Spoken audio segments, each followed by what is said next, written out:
Assalamualaikum warahmatullahi wabarakatuh. Saya Revani Putria Happy dengan NPM 227555151 dari kelas 4E.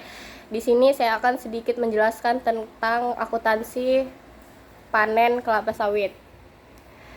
Definisi panen adalah pemotongan tandan buah dari pohon sampai dengan pengangkutan ke pabrik yang meliputi kegiatan pemotongan tandan buah segar, pengutipan berondolan, pemotongan pelepah, pengangkutan hasil ke TPH, dan pengangkutan hasil ke pabrik. Secara umum, kelapa sawit dapat dipanen pada umur 3,5 tahun dari masa penanamannya, tergantung mutu, perawatan yang diberikan, dan jenis varietas yang ditanam.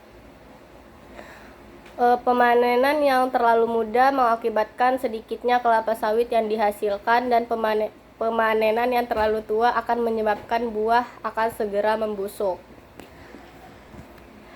Sistem panen yang digunakan antara satu perusahaan dan perusahaan lain kemungkinan berbeda. Tandan buah matang minimal harus memiliki 5 berondolan di piringan pertanda buah siap dipanen. Pelepah yang ditunas di pohon 3 bagian dan disusun rapi pada gawangan mati. TBS dan berondolan disusun rapi di TPH untuk pengangkutan ke pabrik. Tangkai buah dipotong menyerupai huruf V.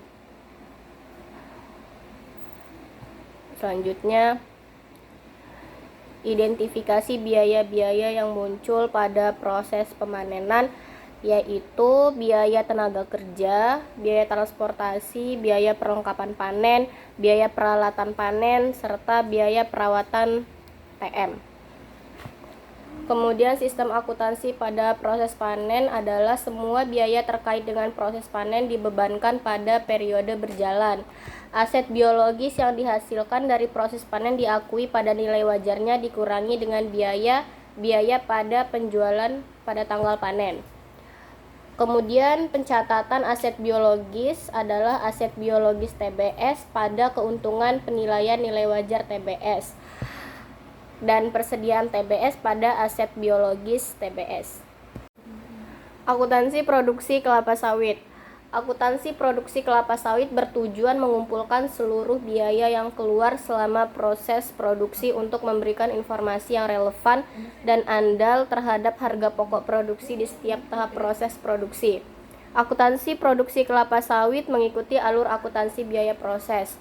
Seluruh biaya yang dikeluarkan selama proses produksi diklasifikasikan menjadi 4, yaitu biaya bahan baku TBS, biaya tenaga kerja langsung atau upah, biaya bahan penolong, dan biaya overhead pabrik seperti BBM dan penyusutan.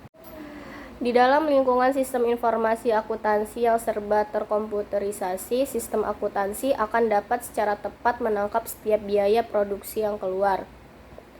Jurnal dalam proses produksi. Untuk pengumpulan biaya produksi, jurnalnya BDP biaya bahan baku pada persediaan TBS. Kemudian BDP biaya tenaga kerja langsung pada kas atau bank.